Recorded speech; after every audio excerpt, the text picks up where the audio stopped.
검찰이 감추고 있는 그 무엇, 도이치모터스 주가 조작 관련해서 그것을 오늘 집중적으로 보도해드리겠습니다. 자, 오늘 이슈가 된 뉴스죠. 오늘 이제 김건희 그 주가 조작 오늘은 아니고 사실 어제부터 이제 나왔던 그렇죠. 건데요. 17일부터. 예. 네. 예, 어제 이제 저희가 충분히 이 배경 설명을 하지 못했었는데, 예. 그 어제서부터 갑자기 검찰발로 김건희 씨가 결국 이 주가 조작 세력들하고 같이 공모를 했음을 입증할 수 있는 녹취 파일을 증권사 직원하고 대화를 나눴던 녹취 파일이 어제 확보가 됐다. 확보가 됐다. 이게 왜 지금 나왔는지에 대해서 오히려 사람들이 더 의문을 갖고 있어요. 이게 벌써 나왔어야 될 내용인데 특검을 앞두고 이런 것들을 왜 끄집어내고 있는가. 이게 녹음 파일이 원래 이제 녹음은 2010년 말경부터 시작된 2차 조작식이 이루어졌다는 걸로 알려져 있다. 그러면서 이게 중요합니다. 최초의 문재인 정부 수사팀과 윤석열 정부 수사팀도 확보를 못한 거라는 거예요. 확보를 못했다는 거 지금 JTBC에서 보도를 했네요. 과연 그런 것인가? 그게 오늘의 뉴탐사 보도의 핵심입니다. 자, 그리고 검찰은 요 이제 재수사 과정에서 최근 재수사 과정에서 수백 개의 녹취 파일을 확보했다라는 얘기도 보도에 내고 있죠. 그렇죠? 서울 고검에서 했네요, 그죠? 네, 지금 이제 서울중앙지검에서 무혐의 결정을 내려서 항고를 했잖아요. 그래서 서울 고검에서 재기 수사 결정을 내렸죠. 그래서 지금 서울 고검이 이제 직접 수사를 하고 있습니다. 이제 그래서 직접 수사를 위해서 2차 주가 조작 주포, 2차 주포 김모, 토로스증권의 이제 김기현 씨를 얘기하는 거죠. 김기현 씨를 불러서 조사를 하는 과정에서 김건희 씨와 증권사 직원하고 나눴었던 녹음 파일, 대화가 담긴 녹음 파일 수백 개를 추가로 확보했다. 그러니까 저 말은 이전에는 몰랐는데 이번에 서울 고검에서 수사하면서 새롭게 밝혔다. 뭐 이런 내용이에요. 그렇죠. 뭐 저게 사실이라고 얘기한다면 이제 그 서울 뭐 고검은 나름대로 수사의 성과를 거둔 거고요. 그 김건희를 이제 무혐의 결정했던 이제 서울중앙지검 같은 경우는 부실리 수사라고 하는 비판에서 이제 벗어나기는 어려워요. 그런데 중요한 건 이번에 추가 확보한 것이 아니고 원래 이미 확보하고 있었는데도 불구하고 이 서울중앙지검에서 이걸 외면하고 김건희 씨를 불기소했다고 얘기한다면 이건 부실리 수사를 넘어서 사실상 이제 직무유기 범죄가 되는 거예요. 범죄죠. 범죄로. 자, 검찰이 왜 지금 이거를 끄집어냈는지를 배경을 한번 보시죠. 결국엔 이거 특검 전에 기소하려고 하는 거 아닐까요? 그런 의심을 갖고 있습니다, 기자들이. 그죠? 서울고검은 김건희를 특검 수사 전 기소하는 방안도 검토하고 있다. 그리고 이제 특검이 출범하게 될 경우에는 특검은 이제 수사를 할 수가 없다 이거죠. 이미 기소를 해버렸으니까 김건희를. 그게 문제인 것 같아요. 그래서 공소유지만 할 수 있도록 말하자면 이제 검찰이 특검의 수사 권한들을 사실상 좀 무력화시키는 거죠. 끝까지 저럽니다. 검찰은 진짜 그 해체의 운명이 있음에도 불구하고 끝까지 윤어게인, 그죠? 끝까지 윤석열, 김건희를 위해서 최선을 다하고 있습니다. 김용현을 이제 경찰이 수사하려고 얘기하니까 검찰이 딱 인터셉트 해가지고 심야에 검찰청사로 불러들인 거. 그리고 이제 특검이 이제 김건희 씨를 불러서 조사하려고 하니까 마치 이제 그 동안에 뭐 굉장히 중요한 이제 그 결정적인 증거를 이제 막 최근에 이제 찾아낸 것처럼 해서 서둘러서 김건희 씨를 지금 기소하려고 김건희 씨를 이제 우리는 특검에서는 김건희 씨를 이제 그 기소하는 거는 뭐 당연히 뭐 누구나 저건 전 기본인 거고 기본값인 거고 그거보다 이제 우리의 관심은 김건희 씨를 수사하는 과정에서 그 검찰이 결국 권력의 눈치를 보고 어떻게 이 수사를 조작을 했는지, 예, 또 증거를 은폐했는지, 거기에 따라서 검찰의 책임을 이제 묻는 게 굉장히 중요하거든요. 그렇죠. 네. 근데 이제 이 검찰은 스스로 지금 일단 특검 수사를 앞두고 발등에 이제 그 불이 이제 떨어진 이게 김건희 씨의 문제가 아니라 결국 자기가 문제거든요. 자기네들이 검찰 조직이 다칠 수가 그렇죠. 있는 거잖아요. 네. 그러니까 저런 결정적인 증거를 이제 확보하고도 김건희 씨에 대해서 저걸 가지고 제대로 추궁을 안 했다든지 저걸 아예 증거를 배제하고 불기소를 했다고 얘기한다면 저건 김건희를 고의로 봐준 거죠. 네. 검사가 그 자신의 직무를 중대하게 유기하고 해태한 거기 때문에 거기에 따라서 이 결정을 지시하고 또 이걸 또 그대로 따랐던 이 검사들에 대해서는 당연히 책임을 물을 수밖에 없고 이건 뭐 그 순간 이제 이 검찰 조직은 이제 더 이상 자기 수사권과 관련해서 뭐 그 이제 할 말이 없어지는 거죠. 그렇죠. 네. 자, SBS 보도도요. 이건 최근 압수수색을 통해서 녹취 파일을 확보했다라고 보도를 합니다. 네. 최근 미래에셋증권 측을 압수수색해서 네. 김건희 목소리가 담긴 녹음 파일 수백 개를 새롭게 확보했다. 네. 저렇게 계속 지금 저런 걸 강조하네요. 저 알리바이를 만드는 겁니다. 그러니까 미리 녹취 파일을 가지고 있다가 그걸 외면한 게 아니고 네. 이번에 새로 확보한 거다라고 하는 거를 계속 강조하고 있는 거예요. 아니 국민들은 저렇게 보도하면 그런가 보다 할 수밖에 없잖아요. 그죠? 여기 보시면은 이 파일에는 미래에셋 계좌를 담당하던 직원과 김건희가 지난 2009년부터 약 3년 동안 통화한 내용이 담겨 있다. 네. 이거를 지금 확보했다고요? 그동안 수사 안 했다는 걸 반증하는 거 아닙니까? 그렇습니다. 그리고 미래에셋 증권 측을 압수수색을 확인한 거 맞나요? 수상합니다. 하여튼. 네. 일단 저희 다음 이야기를 들어보시면 새빨간 거짓말인 걸 알 수 있습니다. 자, MBC는 또 어떻게 보도했는지 볼까요?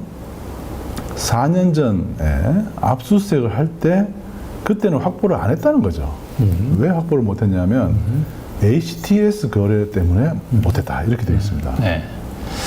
일단 2021년도에도 증권사 여러 곳을 압수수색을 했었는데 그때 확보할 수 있었는데 왜 못했냐? 미래에셋 증권의 경우는 김건희가 전화 주문이 아니라 홈 트레이딩 시스템으로 거래를 했기 때문에 네. 뭐 굳이 녹음 파일을 이제 확보할 생각을 하지 못했다. 이제 이런 이제 핑계를 이제 대고 있는 건데. 그러니까 사람이 이렇게 한 게 아니고 시스템적으로 자동으로 이렇게 거래가 됐다 이런 뜻이겠죠. 뭐 홈트레이딩 시스템이니까 집에서 이제 그 전산으로 그렇죠. 전산으로 직접 한 원격으로 거니까. 주문을 내는 거니까. 네네. 그럼 HTS로 거래하는 동안에는 증권사 직원하고 통화할 일이 없죠. 네, 그렇죠. 네. 그랬기 때문에 굳이 미래에셋에 대해서는 증권사 직원하고의 통화 녹취 파일을 확보할 필요성을 느끼지 못했다. 이게 이제 해명인 것인데. 그것만 들으면 그런 것 같기도 해요. 네. 네. 그렇긴 한데 이제 아무리 HTS 이제 그 거래를 하더라도 지금 김건희 씨는 이제 주포들이 대신 HTS 거래를 했잖아요. 1차 때는 이정필, 2차 때는 이제 블랙펄 인베스트먼트. 그러면 증권사 직원 입장에서는 김건희 씨 계좌를 다른 사람이 관리를 매매 거래를 한다면 김건희 씨를 상대로 확인 전화는 해야 되는 거거든요. 그렇죠. 그죠? 네. 당신이 이 사람한테 위임을 한 게 맞냐, 일임을 한 게 맞냐라고 하는 정도는 확인을 해야 됩니다. 그런 차원에서 HTS 거래를 하더라도 실제로 김건희가 이 사람들한테 주포들한테 이 주식 매매를 이제 일임을 했는지 이제 확인하는 차원에서 증권사 직원 그죠? 예. 하고 통화는 당연히 있을 거고 그래서 당연히 HTS 거래를 하더라도 통화 녹취 파일을 확보하려고 하는 노력을 했어야 되는 거예요. 네. 그죠? 네. 그리고 이건 나중에 이 주포가 이건 김건희 씨하고는 아무런 상관이 없는 거래다. 나는 그냥 김건희 계좌를 살짝 빌렸을 뿐이다. 이렇게 빠져나갈 수도 있기 때문에 그런 경우에 그 추궁을 하기 위해서라도 당연히 증권사 그 직원 최초의 거래 과정에서 김건희가 이 주포에서 한테 이 매매를 이제 일임을 했다라고 하는 사실을 확인하는 차원에서라도 그러네요. 당연히 HTS만으로 통화 녹취 파일은 확보해서 네. 되는 거죠. HTS라는 사실만으로 녹음 파일을 확보 못했다는 것은 변명이죠. 변명이고 말이 안 되는 네. 겁니다. 자, 이렇게 보면 23일 법조계에 따르면 서울중앙지검 반부패 강력수사 2부는 최근, 자, 이게 중요합니다. 6곳이 넘는 증권사를 상대로 6곳이 넘는 증권사를 상대로 동시다발적인 압수수색을 실시했다. 네. 6곳이 넘는. 네. 그러면서 검찰은 특정 증권사에서 당시 전화주문 녹취 자료를 확보한 것으로 전해졌다. 확보한 거예요. 네. 네. 물론 여기는 이제 특정 증권사라고 해서 뭐 미래에셋은 이제 빠졌을 수도 있겠다 싶은데. 네. 이제 자, 그러면 이거 가지고는 이제 언론 보도 가지고는 더 이상 이제 네. 확인할 방법이 없어요. 네. 그래서 검찰 수사 기록을 열어봤습니다. 자, 여기. 이건 이제 2021년 9월에 이제 실시한 증권사 9곳에 대한 압수수색이죠. 여기 이제 그 압수수색 영장 내역에 네, 이건 보면은 7월이고요. 네. 압수수색 영장 내역을 쭉 보시면은 예, 좀 키워 보시면은요. 예, 검찰이 정리한 압수영장 내역입니다. 예. 아, 여기 있네요. 증권사 9곳. 9곳에 대해서 영장을 발부했다. 네. 아까 증권사 6곳에 대해서 영장 압수수색을 한 건 7월 달이라고 했는데 7월 달. 여기는 또 9월 달로 지금 압수수색을 한 걸로 적혀져 있네요. 네, 9월이라고 되어 있습니다. 9월 6일이라고 되어 있습니다. 네. 그러니까 어쨌든 6곳보다는 3곳이 더 늘어난 거니까. 네, 저긴 당연히 미래에셋이 들어간다고 봐야 되겠죠. 네. 예. 그리고 네, 이 9곳에 대한 이제 그 압수수색 검증 영장이 저렇게 또 첨부가 되어 있는 겁니다. 네. 예. 지금 보면 하나, 둘, 셋, 넷, 다섯, 여섯, 일곱, 여덟, 아홉, 9월 6일 딱 돼 있잖아요. 네. 예. 그러니까 미래에셋에 대해서는 저선 압수수색이 들어간 거예요. 예. 저 당시에 이미 미래에셋은 압수수색을 했습니다. 그러니까. 이렇게 9곳에 대해서 압수수색을 했네요. 이게 이제 어딘지는 지금 표시가 안 돼 있어요. 네. 네. 그래서 어딘지를 알기 위해서 기록을 하나 더 봤습니다.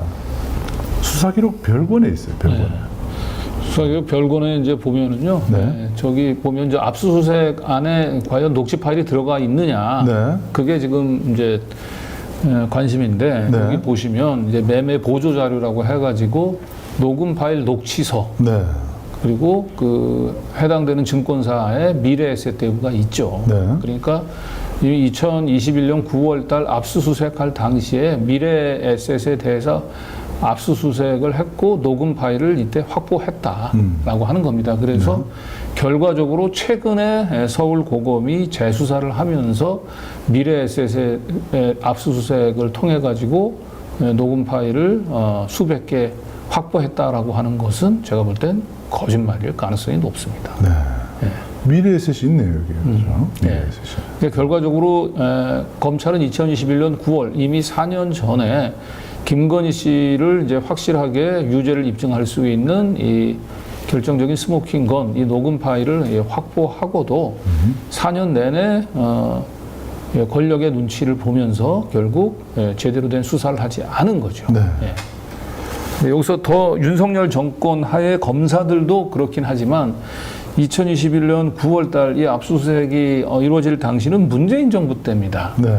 문재인 정부 때 검찰도 역시 이 결정적인 스모킹건을 확보하고도 그 당시는 누가 대통령이 될지 모르니까 윤석열 눈치도 봐야 되고 이재명 눈치도 이제 봐야 되고 그런 상황에서 결국 김건희에 대해서 제대로 검찰이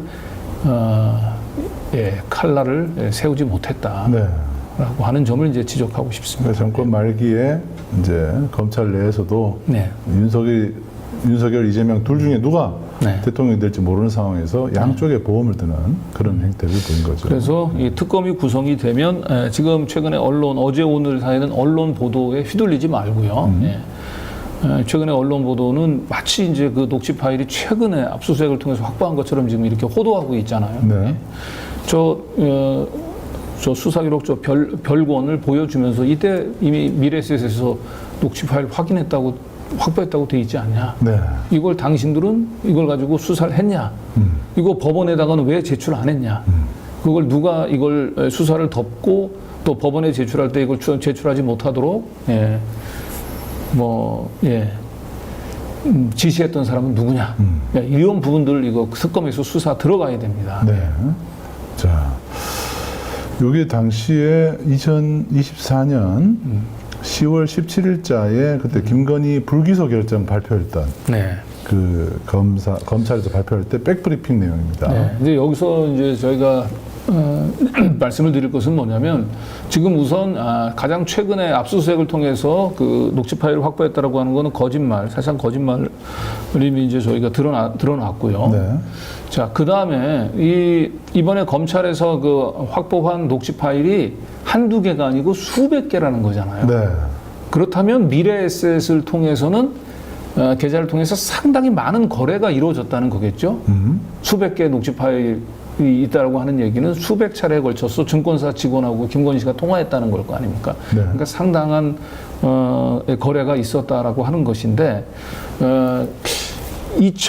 지난번에 그 불기소를 하면서 검찰에서 그 기자들에게 설명을 할 때는 이와 반대되는 얘기를 했어요. 그래서 의심스러운 겁니다. 네. 네.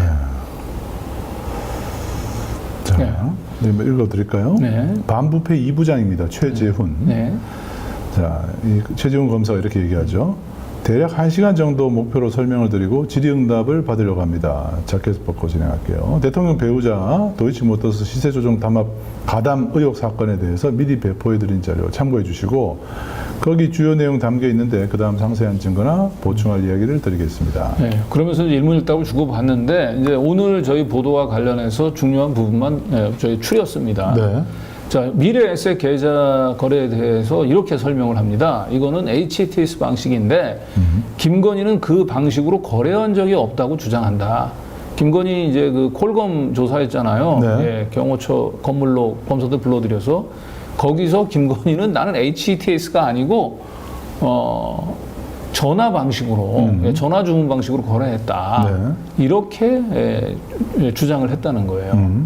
그러면 지금 상황하고 맞춰보게 되면 김건희가 지금 수백 차례 지금 증권사 직원하고 이 통화한 녹취 파일이 나왔잖아요. 네. 그러면 김건희가 저 진술은 뭔가 객관적 상황하고 맞는 거예요. 그죠? 네. 본인 기억엔 HTS가 아니고 직접 전화를 걸어서 주문한 걸로 기억하고 있는 거죠. 네. 네. 그러면서 미래에셋 증권 계좌는 원래 있던 것이고 여기는 거의 주식이 없었다. 네. 제3자에게 맡기면서 거래가 이루어졌고 하나는 이거 뒤에는 뭐 별로 네. 중요한 거 아니고요. 네. 앞에 거.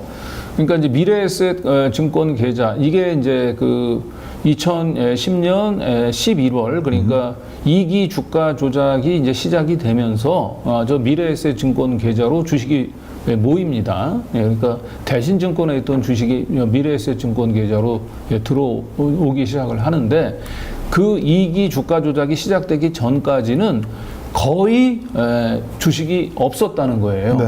검찰 발표가 저게 맞다면 사실 김건희 씨 입장에서는 2022년 11월 이전에는 2010년 11월 이전에는 2기 주가 조작 있기 이전에는 주식을 거래할 일이 없어요. 증권사 직원하고 전화를 할 일이 없는 거예요. 그리고 2010년 11월 달 이때는 HTS 거래로 이루어진 거거든요. 네. 그러니까 이게 미스테리인 거예요. 네? 미래에셋 증권 계좌에 주식이 없었는데 김건희는 스스로 자기는 전화로 주문을 했다고 얘기했고 실제로 이번에 검찰이 발표한 거에 따르면 미래에셋 증권 직원하고 수백 차례 통화한 게 나온 겁니다. 네. 이 미스테리를 과연 우리가 어떻게 이걸 좀 바라봐야 되는지 이게 이제 오늘 방송의 이제 핵심인데 결론만 말씀을 드리자면 결국 김건희 씨가 지금 검찰에서 노출시킨 주식 거래 외에 실제로 개인적으로 주가 조작 세력들하고 연계해서 받은 정보나 있으면 있잖아요. 네. 자기가 추가적으로 이 이익을 얻기 위해서 자기가 별도로 관리했었던 미래에셋 증권 계좌가 있었던 겁니다. 미래에셋에 자기 주식을 가지고 있었고, 그 주식을 가지고 수시로 증권사 직원하고 통화를 했던 걸로 보입니다. 그런데 그 거래 자체를 전부 검찰은 수사 대상에서 빼버렸기 때문에 예, 마치 김건희 씨는 미래에셋의 뭐 주식을 거의 가지고 있지 않았고 HTS로 예, 거래를 했기 한 것이다. 이렇게 수사 결론이 나올 수밖에 없었던 거죠. 그렇죠. 이제 그런 거를 은폐하기 위해서 김건희 특검법 거부권 계속 행사하고 네. 계엄까지도 일으킨 걸로 저희들은 보고 있습니다. 네, 그러니까 오늘 방송 수백 개 미래에셋 직원하고 수백 번에 걸쳐서 통화를 했다고 얘기했는데 왜 검찰은 미래에셋 계좌에 거의 주식이 없었다라고 했을까? 네. 이게 이제 의문인 건데 그 다음 거 한번 보죠. 네. 자, 이제 깨알 같은 글씨가 나옵니다. 여기 하나만 보시죠. 이게 이제 검찰에서 이제 그 발표한 거예요. 네. 김건희 씨가 이제 그 작전 기간 동안에 거래했던 모든 주식인데 이 중에 이제 미래에셋 예, 이게 HTS로 거래가 이루어진 거예요. 2기 주가 조작. 2010년 10월부터이죠. 10월 28일서부터. 예, 그래서 예, 쭉 한번 보이세요. 언제까지 했나를 볼까요? 네, 2011년 1월까지입니다. 1월까지입니다. 네. 그럼 거의 뭐 10월 말이니까 이제 11월서부터 2010년 11월서부터 11일, 12월, 1월 뭐 한 두 달 반 정도 HTS로 거래를 한 거죠. 네. 예. 그렇다면 저 기간 동안에 수백 차례 통화가 미래에셋 직원하고 통화가 이루어진다는 게 가능하겠습니까? 예. 가능하지 않죠. 그러니까 김건희 씨가 그 미래에셋 증권하고 통화한 수백 차례의 통화는 검찰이 수사 대상으로 밝힌 저 거래 어디에도 없는 거예요. 이 얘기는 다시 말하면 김건희 씨가 이 도이치 주식을 사서 이걸 매매 거래를 했던 상당수 거래가 상당수 이 혐의 거래가 이 검찰 수사 대상에서 아예 지금 빠져 있는 걸로 보인다는 거죠. 네. 네. 검찰이 애당초 김건희 씨에 대한 수사에 가장 이 치명적인 약점이 있는 부분들은 아예 처음서부터 수사를 안 한 거예요. 뺀 거예요. 은폐한 겁니다. 네. 결국 그거를 지금 검찰은 숨기려고 후다닥 특검이 시작되기 전에 빨리 기소를 해서 특검은 공소 유지만 시키려고 하는 겁니다. 야, 근데 그것도 말이 안 되는 것 같아요. 특검이 다시 수사해야 되는 거 아닌가요? 네. 네.